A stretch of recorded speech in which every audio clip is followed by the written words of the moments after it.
Good morning, America, Canada, and State of Tel Aviv listeners around the world. What a day. What a night. I'm so glad that I was able to nab our regular guest, the ever ebullient and perceptive Yaakov Katz, to discuss the unexpected sideshow that took centerish stage last night in Israel. As the world was riveted on the U.S. election, big drama kicked off here at 8 p.m. local time. That's 1 in the afternoon on the East Coast. There were many hours left for voters to get to the polls in the States. And that was when Prime Minister Netanyahu chose to announce that he was firing his Minister of Defense, Yoav Gallant. I mean, his firing was not exactly unexpected. What did set people back on their heels was the timing, which, in signature Bibi style, was tactically brilliant. The firing took over news coverage here, unexpectedly. Pundits raced back into the television studios, many without the mandatory suit and tie, to opine on whatever it might all mean. And I received many emails and text messages asking, is this good? Is it bad? What does it mean? And so I sat down with Yaakov earlier today to focus on this issue and try to respond to the concerns and questions that I think so many of you have. I'm Vivian Berkovich, former Canadian ambassador to Israel, and now tucked away in a quiet corner in the Western Negev desert, where things are, at the moment, more tranquil, in spite of the chaos whirling everywhere. Stay with us. Okay, so it seems, Yaakov Katz, that we are doing Wednesdays with Yaakov instead of Sundays on State of Tel Aviv, and I'm actually thrilled about that. Wednesday, November 6th, shortly after 2 p.m. in Israel. The election's been called for Trump. I'm not surprised. Are you? I'm not surprised that he won. What I think is slightly surprising, he clearly had the momentum, is just how big a victory it is. It's a very decisive and clear victory, and you're seeing, even in states which he didn't win, whether it's New York, New Jersey, places like that, you just see the incredible increase in the percentage of people who've decided to vote for him. It's a clear mandate for Trump and the Republican Party, not to mention, of course, the victory and control of the Senate and the House and everything just put together. America is heading in a whole new direction, and then as a consequence, the world will be heading in a new direction. Well, let's hope so, and let's hope it's a better one. But apropos taking the House, the Senate, and the White House, the executive branch, as the New York Times, I suppose, reluctantly headlined it, and I'm looking at it right now, Trump storms back. And the early commentary has been fascinating. However, I want us to really spend our time not parsing the U.S. election result. There are plenty of people in the States and elsewhere who can do that. I have received many messages, and I expect you have as well, in the last 18 hours from people abroad and in Israel asking, what does this all mean? And when they ask that question, they're not asking about the U.S. election. They're asking about the firing last night at 8 p.m. of Minister of Defense Yoav Gallant by Prime Minister Benjamin Netanyahu. Not coincidentally, the Prime Minister chose to do that pretty much at 8 p.m. on the dot, which of course is when, 60-70% of Israelis tune in to the nightly news to find out what's going on. We were all very fixated on two things, Iran and the U.S. election. And in a masterful stroke, Netanyahu totally deflected, refocused the nation, and we found ourselves parsing and trying to understand what this means, why now. I mean, first of all, why now is I would say probably 3 reasons. The first is, well, let's split it up into 2 categories. There's politics, and then there's tactical timing, right? The tactical timing was that yesterday, the entire world, and particularly the Americans, were preoccupied with something called the elections.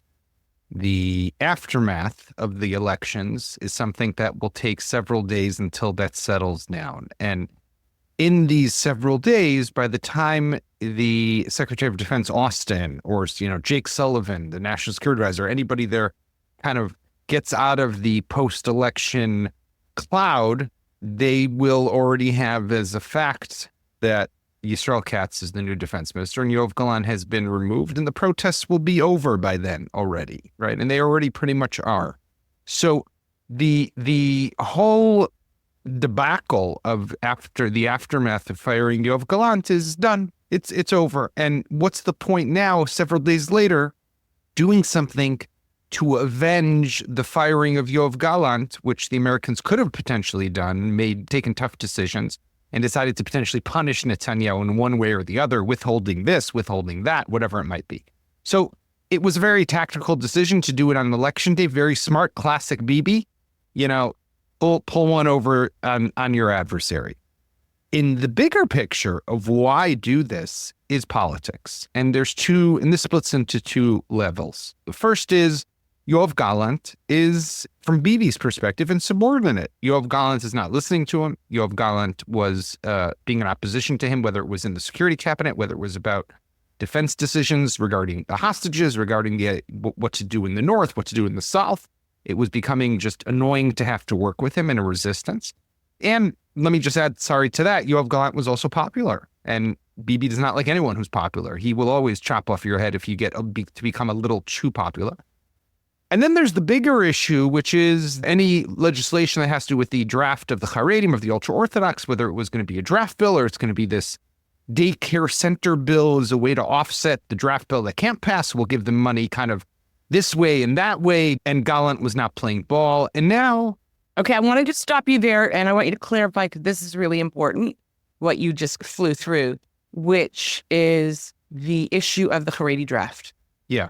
And Gallant's position vis-a-vis Bibi's. Leave the daycare bill out. Just explain that, because that really was one of three hills that Gallant dies on. By the way, and just like Gallant saluted last night when he gave that press conference, I would salute him for taking this stand, right? I mean, first of all, wow. Like the guy, anyone who knows Yoav Gallant, I know you do, and I've spent some time with him as well. I mean, really not exactly the most charismatic of people. Very army-esque, very rigid and rough and kind of tough talking. Classic, grizzled, old, is not old because he's only a couple years older than me, but classic, grizzled, old school Israeli general. Tough guy. Tough guy. Yeah, but that saluting the nation really was one of those moments that I think will go down in history. And I agree. I think that photo and that moment are already iconic. But what I want to get at is a very quick explanation of his position with respect to the Haredi draft vis-a-vis Bibi's. So I mentioned that because he wanted to do what was in the interest of the country. And what's in the interest of the country for Yoav Gallant is we need more soldiers. We need to draft and recruit the ultra-Orthodox. You have about 60 to 70,000 within that age of exemption who could serve but are not. And he refused to go along with what Yitzchak Goldknopf, the leader of the United Torah Judaism Party, wanted, which is a blanket exemption pretty much. And he wanted to get more into the army. Bibi wanted to give the Haredim what they wanted because he's thinking about his own political survival and expediency. And Gallant, as the defense minister, is needed to pass this bill, right? Because it's got to be brought by the defense ministry to the Knesset. So if you don't have the defense minister on board, you pretty much don't have a bill, and that will be a problem. So Netanyahu had to move him off the chessboard. And now, let me just add one other thing. Israel Katz, who is now the defense minister, I don't know how many of our listeners know even who he is, right? But he's never made any mark on any office or any position that he has held. He is the last person who will go against Netanyahu, not because he loves Netanyahu, but because his gamble has always been just let things roll ahead, keep it quiet, play along. And when Netanyahu one day goes, I'll be there to kind of pick up the pieces. That's the Yisrael Katz MO. So we have a situation where Gallant stands firm with respect to the draft and will not budge. There are two other significant issues that the Gallant articulated in his quite remarkable 8-minute statement last night to the nation in Hebrew. Can you comment on the other two reasons that Gallant presents as being key for his dismissal? And then perhaps tell us what Netanyahu says were the reasons for this dramatic action in the midst of a 7-front war as we wait for Iran to attack. So Gallant spoke about 3 reasons why he was dismissed. The first was what we just spoke about regarding the draft of the ultra-Orthodox. There were 2 others. The second one was the hostage deal. Gallant has been an advocate of moving forward on the hostages. Netanyahu has been very hesitant and apprehensive to move that along all along. So that was another point of contention between the two. And the third was the fact that Gallant has been a proponent of a state commission of inquiry to look into what happened on October 7th. He is one of those people, by the way, responsible. Gallant is the defense minister. He was the defense minister on October 7th. I could tell you that morning he was getting ready to go on a bike ride in his home in Amikam up north. Which happens to be one of my favorite cycling areas. Beautiful part of the country. And at 6:29, sirens go off. And not in his hometown because he's up north, but in where his daughter lives in Tel Aviv. She calls up her father, says, "Dad, there are sirens in Tel Aviv." He doesn't know what's going on. And he discovers that we're at war. So this also rests at his feet, the failure of October 7th. But put that aside for a moment. He has believed that there is a need for a state commission of inquiry. And Netanyahu has pushed back on that all along. By the way, one of the things that Netanyahu has said, it's a bit, this absurdity was that you can't do this at the time of war, right? So you can't do a state commission of inquiry at a time of war, but you can fire a defense minister at the time of war, 7 fronts. So this is all cool. That you can do. You can get rid of your defense minister. But if I'm not to put too fine a point on it, also more than a year into this never-ending war where your reserve forces, which are really carrying this effort, are drained. They're depleted. The toll is too high. They're being asked to come back over and over and over. And if anything, you want to maintain the public face of a strongly backed army, a strongly backed Minister of Defense. And he's just pulled, in my view, the rug out from under. Yeah, I mean, he has. Listen, Viv, there's a bigger issue here, right? I think, at the end of the day. I mean, Yoav Gallant, right, best defense minister, Israel Katz, better, worse. Anyone could argue that point. It's moot. The issue is, we're in a war. The country already has a significant decline of trust in the government, right? Because we know that this is politics. What are we supposed to think? How are we supposed to have trust and faith in our political leaders if these are the games and the shenanigans that they're playing at a time that soldiers are being killed on the battlefield? And 101 Israelis and some foreigners are still being held in Hamas terror dungeons in Gaza. So I think that when you put all that together, it really makes you wonder what the hell is going on here and do they even care about what you and I, as citizens of this country, do we even come into their calculation?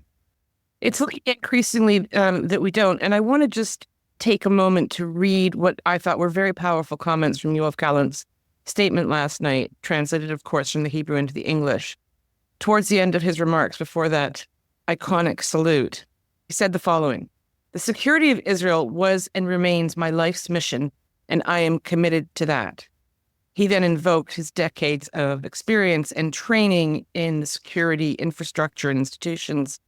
And he said this: "In our situation, when the fog of war is thick and moral darkness surrounds us, I cling to the compass."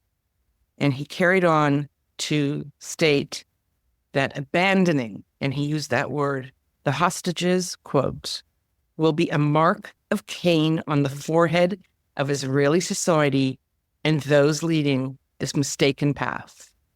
And then moments later came the absolute. Those are powerful, powerful words. They are. And I think that Israelis have looked at Yoav Gallant since the war began as somebody who genuinely represented what was right and a sincerity of the interest of the nation and the security of the people and not politics. And you saw that, by the way, last March, before the war, when he was first dismissed as defense minister. And then there were the public protests that brought him back. But that had to do with him going to Netanyahu and saying publicly, your judicial reform is weakening our country and is making us vulnerable and is putting us at risk. And Netanyahu tried to fire him already then. And there was an uproar and there were protests and he walked it back. But the clock was ticking. And by the way, I want to tell you who else the clock is ticking for right now. And that is Herzi Halevi, the IDF chief of staff. Because what Netanyahu wants to do is consolidate power here, right? Herzi doesn't necessarily bother him personally. I don't think he has a personal problem with Herzi Halevi, but Herzi Halevi's days were anyhow numbered. And the war is now going to come to an end, right? With the election now in the U.S. over, Bibi is going to give my prediction would be, Bibi is going to give Donald Trump a gift of ending the war by the time he takes office in January, right? It might happen before, it might happen, a little later, but it's going to happen around then. Once the war is officially over, Herzi Halevi will be out and Bibi will be able to appoint who he wants to have as the next IDF chief of staff. And it won't be Yoav Gallant. It will be Netanyahu who will make that appointment. And that's important for Netanyahu. He likes to make those appointments. He likes to have those people who are, let's borrow from Trump for a moment, people who are loyal to him. Yeah, I think this redefines loyalty. Now, I want to just close out with a discussion of the important points that you just brought up. And in fairness, so that our listeners feel that they're receiving a balanced rendering of what went down last night, there's also this written statement issued from the government press office from Netanyahu. And I will reproduce this in full in the podcast notes. But what he does is goes on for a couple of paragraphs about how he and Gallant disagreed, and it's absolutely critical that he have total confidence in the ability of his Minister of Defense to execute, and also, of course, his loyalty. And then it takes a tone and a turn that, frankly, I find juvenile. And he says, different opinions in open debates, as anyone who knows me can attest to, are my way of holding discussions and consultations and making decisions. Everyone knows that. However, the increasingly wide crisis of confidence between myself and the defense minister had become public knowledge. Our enemies have taken great delight in these disagreements and have derived much benefit from them. This is pretty sharp stuff, pointing that finger at his Minister of Defense. And I want to bring up again, because you raised Halevi, and of course there is much speculation last night that we both listened to in Israeli media about who's next. Is he going to be firing the head of Shin Bet, Ronen Bar? Is he going to be firing Herzi Halevi, as you just suggested? And this, I think, is extraordinary. It was kind of popped into Netanyahu's statement sometime after it was released. It's like a postscript, which is very unusual. And here's what it says. The reports to the effect the Prime Minister intends to dismiss senior officials in the security services are incorrect and are designed to sow discord and rifts. This is also the case with the mendacious reports that the ultra-Orthodox ministers were in on the matter. Not, in my experience, the most statesman-like language. The suggestion that Gallant was somehow kind of helping the enemy. Yeah, look, Netanyahu has other problems as well, right? For example, right, this comes as there's an investigation into leaking of classified information that was given to somebody within his close vicinity or close circle. Eli Feldstein has been named as a suspect, was working as a spokesperson for Netanyahu, officially, non-officially, whatever, it doesn't make a difference. But was leaking information. We know about the Bild article, the Jewish Chronicle articles that were given to these different news outlets by these people within Netanyahu's circle, allegedly, to help Netanyahu push a narrative and an agenda that would go against making concessions for a hostage deal. To now shift the conversation and the narrative to the fact that it was actually Yoav Gallant who was undermining security. It was his arguments with me. It was his positions that were weakening the country is classic Netanyahu, and it helps Netanyahu because what Netanyahu wants to do is say, no, I'm actually the guy who's defending Israel. I'm making Israel strong. I'm keeping Israel powerful. It's my political adversaries. I had to remove him because he was weakening us. And Hamas, he was giving Hamas an opportunity to attack us as well as to Hezbollah. And that was important that I moved aside. The problem here, Viv, is that it's just completely not true. Yeah, I think the other problem is that his wording is very crafty. And it does more than suggest that these leaks may have been the work of Minister Gallant, former Minister Gallant. This is classic politics. It's classic games. It's words and meant to get people confused. And people who support Bibi will continue to support him. And they think that this is legitimate. And people who are against him will continue to be against him. But he doesn't care. You see, what happened, what I actually found to be the most interesting was it was obvious he was going to do it. What I found to be the most interesting was the timing of it. Yeah. Because what it shows is that he cares more about what the Americans will do to him than what us Israelis will do to him, right? He doesn't care about what the Israelis will do. He does care about the Americans because he knows he's now in a difficult situation. He knows that over the next 2 months, the outgoing administration of Joe Biden has the possibility to pass a UN Security Council resolution like what happened at the end of 2016 when Barack Obama allowed an anti-settlement resolution 2334 to pass. Will Biden allow something? Will there be something else that will happen?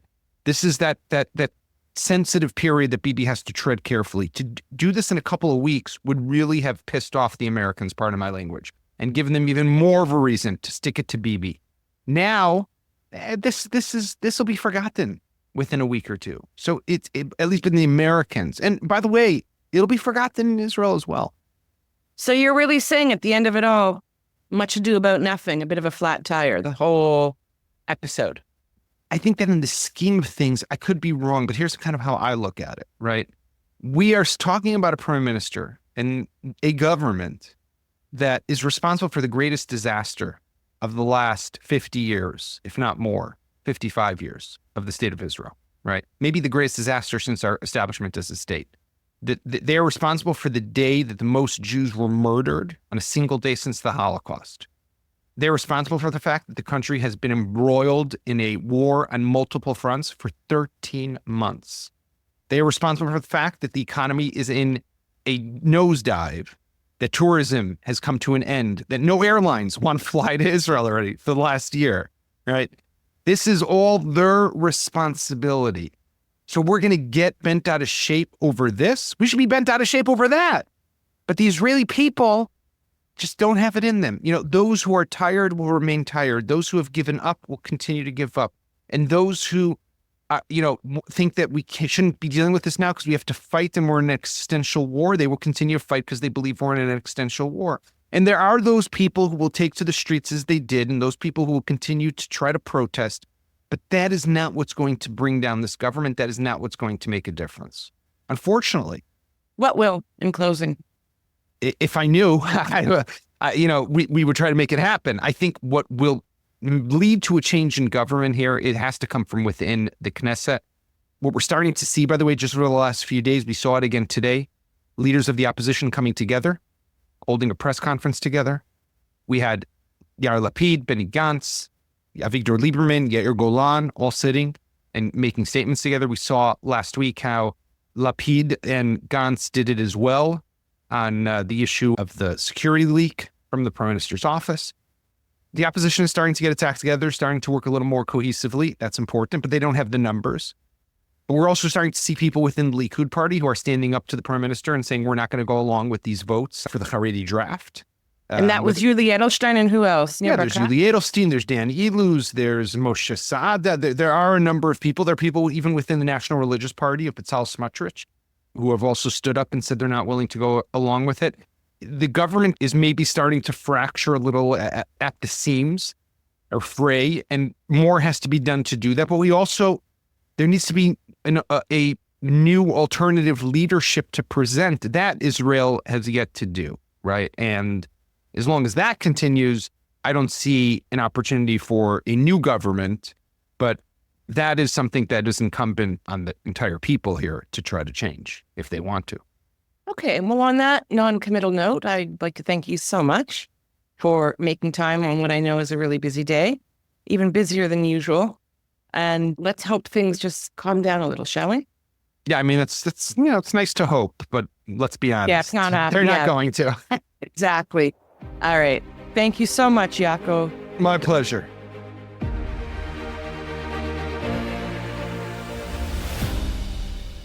Thanks for listening. Big thanks to Yaakov Katz for finding the time to focus on this issue today with State of Tel Aviv at the very last minute. We really do live in interesting times. So until next time, stay safe, stay sane, stay cool.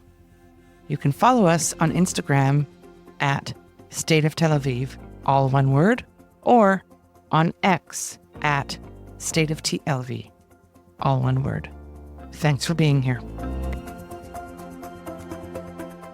We love hearing from you, so please comment on our website, stateoftelaviv.com, or send us a note to hello@stateoftelaviv.com.